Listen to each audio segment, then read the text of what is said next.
जय सिया राम मित्रों। पूरे भारतवर्ष का राजनीति का ध्रुव कहे जाने वाली केंद्र बिंदु कह सकते हैं अयोध्या विधानसभा, जहां सिर्फ और सिर्फ राम के नाम पर बरसते हैं वोट। कहने के लिए तो 70,000 ब्राह्मण हैं यहाँ पर, लेकिन यहाँ पर कभी जाति समीकरण यहाँ पर कभी प्रभावी नहीं रहा। 5 बार क्षत्रिय विधायक यहाँ से रहे, 5 क्या 6 बार।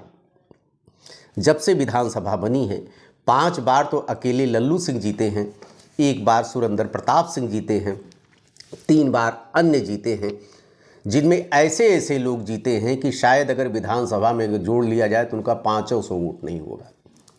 लेकिन यहाँ पर हमेशा योग्यता के आधार पर वोटिंग किया इस विधानसभा में लोगों ने। और सबसे बड़ी चीज़ 89 और 90 के बाद जब से जाति और धर्म की राजनीति शुरू हुई तो तब से खाली धर्म के नाम पर यहाँ पर वोट पड़ता है, जात यहाँ पर निष्प्रभावी रहती है, यहाँ पर कोई जातीय समीकरण नहीं चलता है। मित्रों, ये विधानसभा बनी है 1967 में।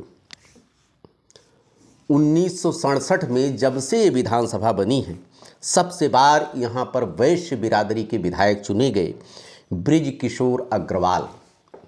बृज किशोर अग्रवाल वही बृज किशोर सर्राफ, हमारे यहाँ बृज किशोर का एक सोने का बहुत अच्छी दुकान माना जाता है। बृज किशोर के यहाँ का सोना जो मिलता है बहुत ही शुद्ध माना जाता है, कि उसकी प्रमाणिकता है। वैश्य बिरादरी किस थे, जबकि वैश्यों की संख्या बहुत कम हमारे अयोध्या में है। ये भारतीय जनसंघ, उस समय भारतीय जनता पार्टी पूरी तरह से अस्तित्व में आई भी नहीं थी, जब जनसंघ हुआ करता था, उससे ये विधायक बने। उसके बाद 1974 में चुनाव हुआ, 67 के बाद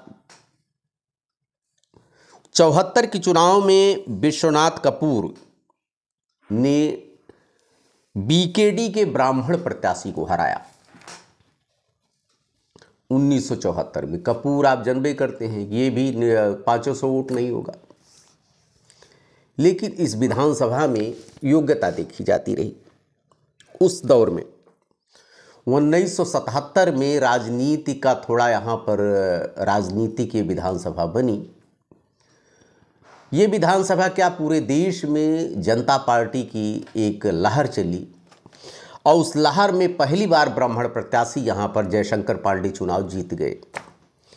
वहाँ से ब्राह्मण प्रत्याशी का खाता खुला, लेकिन उसके बाद में बहुत कुछ नहीं कर पाए।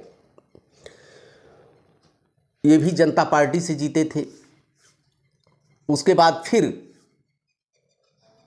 बीच में व्यवधान हुआ, 80 में फिर चुनाव हो गया। 1980 में जब चुनाव हुआ तो डॉक्टर निर्मल खत्री, बहुत बड़े कद्दावर नेता इस समय कहे जाते हैं, कि जो पूर्व में कांग्रेस के प्रदेश अध्यक्ष रहे, मंत्री रहे, सांसद रहे, विधायक रहे, लेकिन अगर जातीय रूप से देखा जाए तो जातीय वोट यहाँ पर बहुत ज़्यादा नहीं, लेकिन उसके बावजूद इनकी योग्यता को ध्यान देते हुए कांग्रेस की लहर में 1980 में निर्मल खत्री जी चुनाव जीत गए। 5 वर्ष विधायक रहे, और वहीं के बाद क्षत्रिय विधायक होना यहाँ पे शुरू हुआ। 1985 में पहली बार कांग्रेस के टिकट पर क्षत्रिय विधायक यहाँ से जीते सुरेंद्र प्रताप सिंह। सुरेंद्र प्रताप सिंह फक्कर टाइप के थे। उनके बारे में कहा जाता था कि अगर कोई काम लेकर उनके पास जाइए तो सबसे पहले हड़काते थे, और उन्होंने अगर हड़का दिया तो समझ लीजिए कि आपका काम हो गया, जाओ जाओ जाओ, हमारे पास टाइम नहीं है। जनौरा के रहने वाले थे। सुरेंद्र प्रताप सिंह 1985 में पहली बार विधायक बने, बहुत ही अच्छे नेता हुआ करते थे।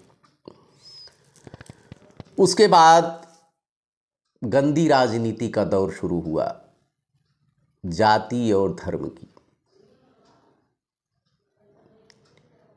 अयोध्या विधानसभा वहीं से अपने नए कलेवर में आती है।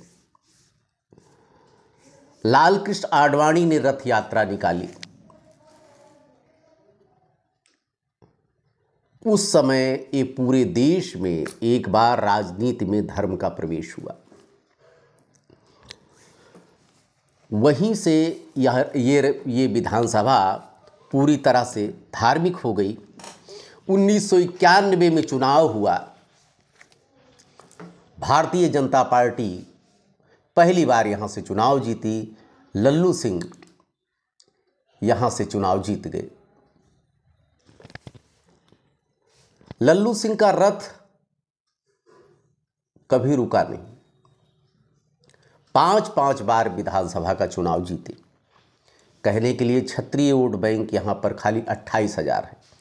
70,000 की ब्राह्मण बाहुल्य विधानसभा, लेकिन यहाँ पर सिर्फ और सिर्फ केवल भारतीय जनता पार्टी यहाँ पर हमेशा काबिज रही। 1912 में आके परिवर्तन हुआ।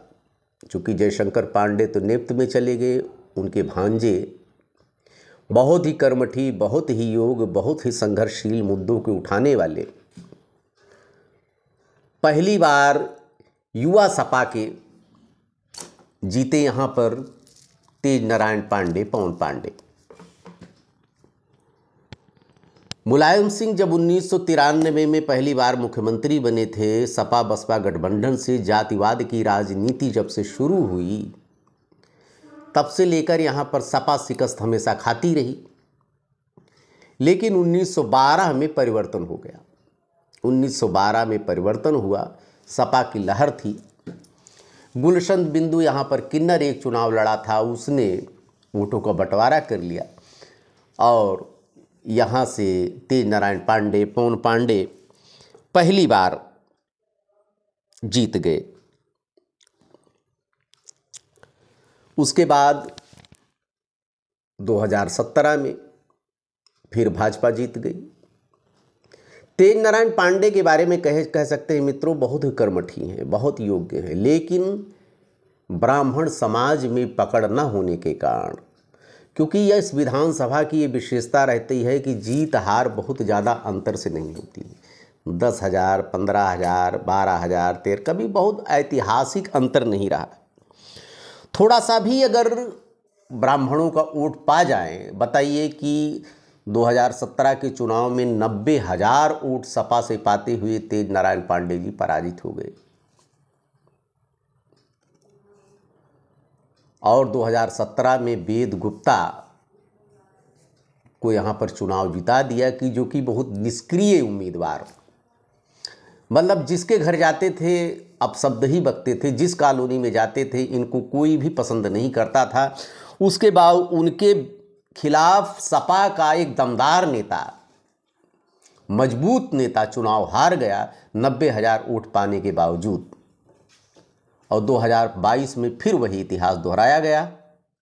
वेद गुप्ता को फिर जिता दिया लोगों ने, सिर्फ और सिर्फ राम के नाम पे।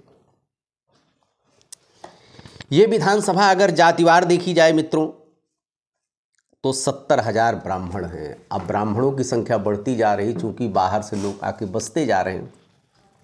जितने मकान बने हैं यहाँ पर, उसमें मोर देन 50% अकेले आप ब्राह्मणों के मकान देखेंगे। 70,000 ब्राह्मण, 28,000 ठाकुर। हालांकि ठाकुर कभी लल्लू सिंह के प्रति कभी बीच में डगमगाया भी है, एक मुस्तूट भी नहीं दिया, लेकिन उसके बावजूद लल्लू सिंह का व्यक्तित्व इतना सरल व्यक्तित्व उनका रहा कि वो कभी चुनाव नहीं हारे। दलित यहाँ पर 22,000, 50,000 का करीब 22,000 कायस्थ, निषाद 22,000, यादव 40,000, मुस्लिम 27,000, कुर्मी 18,000।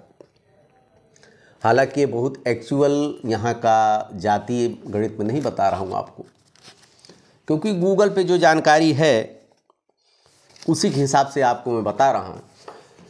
लेकिन ये विधानसभा राम की है, राम के नाम से वोट दिए जाते हैं और 2-2 बार से तो ऐसे विधायक को यहाँ पर जिता रहे हैं जिसका कोई व्यक्तित्व नहीं, लेकिन उसके बावजूद राम के नाम पर जीतते हैं। और उनके सामने सपा से टिकट पाए तेज नारायण पांडे को हार का मुंह देखना पड़ता है।